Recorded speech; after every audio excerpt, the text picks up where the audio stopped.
that folds down in the back to get to the gas tank, and that's where I put it. And I was always raising and lowering the back end of the car. I don't know why. I don't, Welcome back to the Workbench, where we try to make things. And what I'm continuing to try to make today is Revell's 1971 Oldsmobile 442. And the plan with this car is to make it, I think the best way I could describe it is like when I was 22 years old, what would I have done with an Oldsmobile Cutlass? So what that means is, or what I would have done as a 22-year-old, was tried to make that Cutlass look like a 442 W30, and probably not done a good job at it. So that's kind of the idea I think that I'm having right now, and I think that everybody's kind of going along with as far as with this build is making that faux 442, but yeah, not a great job at it. In other words, when I say that, I mean, again, like 22-year-old me trying to do it. And I think that'll be a lot of fun. And what I'm working on right now is the motor transmission. So I got a little work done in between, well, basically painted up and glued together. And I did some research. I reached out to the research department, and they came back with, and I've made notes that are over here. So in 68, 69, the 455 was red, and then 70 through 76, the 455 was blue. And then I think it said something like 75 and 76, it was a little bit different color blue. But all I wanted to know is that it was blue. It was a metallic blue, and kind of so this is like a royal blue that I've got painted here, like a darker blue, and I'll explain why. The motors were actually, it was like a light, I don't want to say light blue, because it was not light blue. It was just that kind of middle gray, middle of the line metallic blue. I don't know how to describe it. But my thought was, okay, so the idea on this was we were going to change out the intake, the valve covers, a few other things. Like we'll probably delete this breather valve, whatever you call these things, the breather right here. So a few little things will probably get changed up. So what that means is the guy who owned this got into the motor, and I think we'll even assume that the motor's been out of the car and rebuilt. Right? And then anytime I ever rebuilt a motor, you would end up cleaning it up, power washing it, going down to AutoZone, buying some high temp spray paint and painting it. And you would paint it, I would have painted it back blue, but not factory. I wouldn't go to the trouble to spend the money on getting factory color. I would just get a blue, right? You would just paint it back blue. And it would most likely be like a Ford blue, because that's what they had at AutoZone. At least that's how I used to do it. So that's what I did here. I didn't want to match the blue, but I wanted it to be blue, like it's been repainted, if that makes sense. Now, what we need to do with this also is weather it up. And I thought that's what we'll do together. But while we're doing that together, I also got some good comments. So I'm going to kind of go through the comments, and then we'll weather this up together. Yeah, we'll go from there. But first thing I want to do, let me get some black wash, because I think that's the first thing I'm going to do with this. Is just add some black wash and kind of dirty it up. I want this to definitely look like it's been a used car, used vehicle. It gets taken out and abused, most likely. If it had been me, it would have been abused for sure. Where did I put my paintbrush? Here we go. But at the same time, I did want to throw a couple comments down below, because I got some really good comments. So I want to say a big thank you to both Ryan and Will. By the way, I'm going to try to mainly kind of add this around where gaskets would be. So like right here at the oil pan, where the oil pan makes connection, I'm gonna try to add in some black wash. But yeah, anyways, so Ryan, yeah, I've got some notes over here, so I want to make sure. Obviously, I'm gonna put their comments up on the screen for you to see, but I want to make sure I get it right. So yeah, Ryan had said, no, he made a good comment, like, and I need to do the research on this. I haven't done it yet. Is there a Cutlass color that was not available for 442s? Because then you could paint it the Cutlass color, but then decal it 442, because I wouldn't have known back then. I wouldn't have had a clue. There was no internet back in the day. I wouldn't have done the research. I would just, you know what I mean? I would have bought a year one catalog, ordered the decals out of it, and just put them right on the paint, So I thought that was a great idea. So hopefully, I'm going to look into it. Hopefully there is a, hopefully there is a Cutlass color not available for 442s, because that would be perfect. I think that's a great idea. And then Will, who has owned one of these, so that's very helpful. I think he has a lot of good input. Had a great comment that was, I mean, just packed full. I'll let you guys read it yourself, because it's just packed full of good information. But what I came away with, or the highlights to me were, painting some of the parts like a flat black, where you put a new piece on, like the hood, or at least the hood scoops, or maybe we could, because I have to look and see how can you. I'm assuming you would probably buy the entire hood, or can you just get the scoop part that you graft into your own hood? If that's the case, we could literally make it look like it's grafted in, and then just kind of primer around it where it hasn't had the paint done on it yet. Does that make sense? Where it hasn't been painted up yet. But I thought that was a great idea. Some of those parts, like the rear spoiler, which was definitely a 442 add-on. Some of those add-on parts, do them in like a flat black, where they haven't, they haven't been painted yet.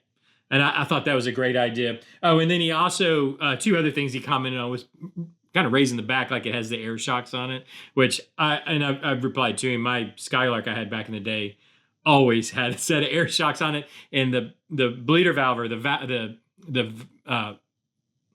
a bleeder valve. What do you call it?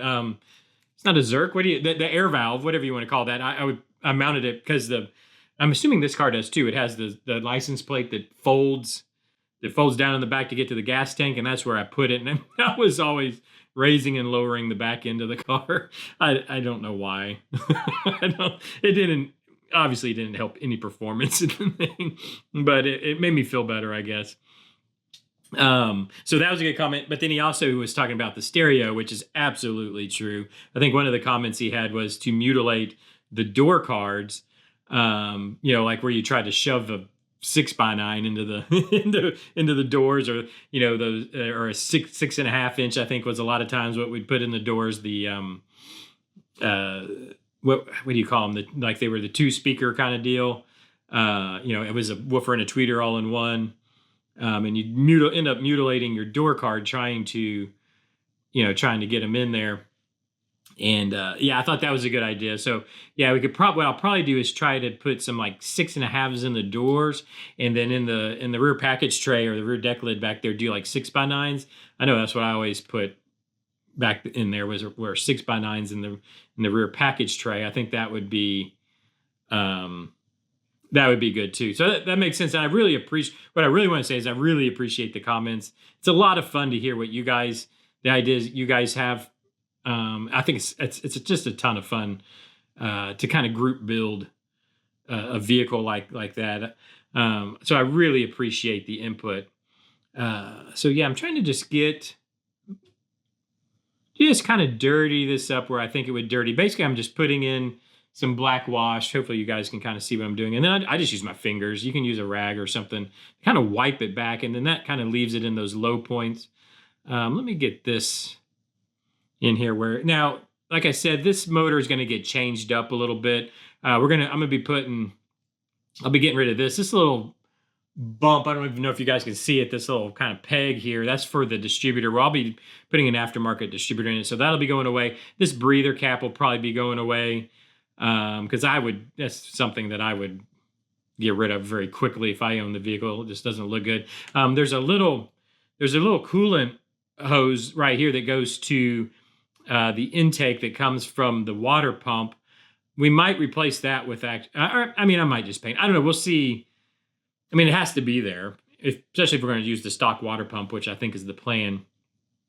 So that has to be there. But I'll probably, maybe I'll just use it. I was thinking about replacing it with like a hose line, an actual line. But I think if we just painted that, it'll be fine. I don't know. But anyways, things are going to change on this. So we're going to be painting this a little, touching up paint and stuff in the future anyways when we make the changes. But I just wanted to get this to look a little better. And I think that's getting somewhere where I'd like it to be. Let me just add a little bit more around the outside here of the pan and around where our drive shaft is going to make connection like that. And then one other thing, let me clean this up real quick. One other thing I wanted to do just real quick is I want to just take a little bit of rub and buff. I don't know if you guys ever use this. I thought I saw. Oh, here it is. Yeah, I thought I had a little. So yeah. So what this is a wedge. It's they use it for putting on makeup. When I say they, well, people who wear makeup. I guess it, whoever that would be. But it's a wedge of foam, and I love using this. I steal them from my wife, and they're great for rub and buff. And what I wanted to do, have something sitting around that I can put this rub and buff on. I didn't even think about it. I usually have. You know what? I'll use the paper. Here we go. So I'm going to put a little bit of rub and buff right here. This is my notes. By the way, you can see the notes that I take. And then I want to kind of just hit really right here at definitely right here at the freeze plugs. I'm going to kind of hit that with some rub and buff, which I think that'll look pretty good. You can come back with the other corner and kind of buff it back. I want to hit the bolt heads a little bit. Like they've been, obviously when this motor was painted, it was assembled and you just paint over the bolt heads, you paint over everything, but then you end up having to remove the bolts and things get a little scratched up when you do that. I might come in and kind of hit it in here a little bit. Just trying to make look like some of this paint has been scratched a little bit. And I'm doing it with silver, and what I might do, especially on the heads, because this is all iron, I might come back in with like a browny, almost a rust color. Let me hit these freeze plugs real quick. Kind of a brown, definitely want to hit the drain plug down here.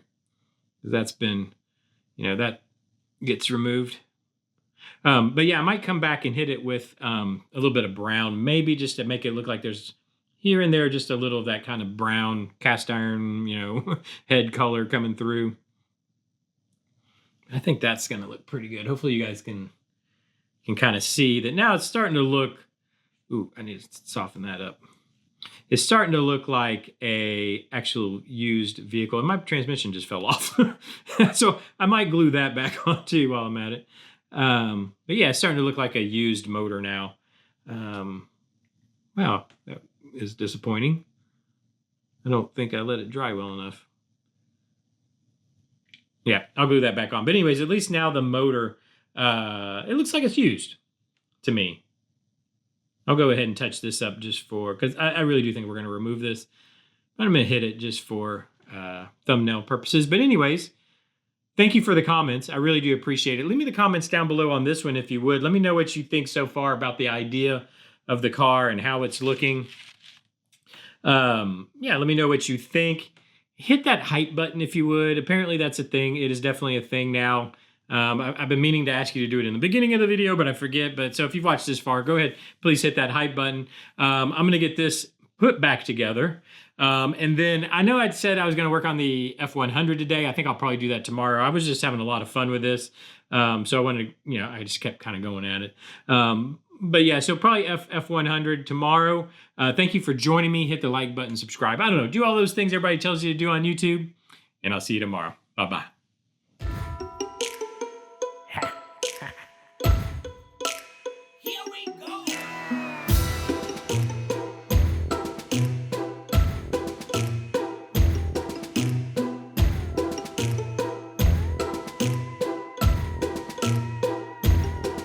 This night, you gotta find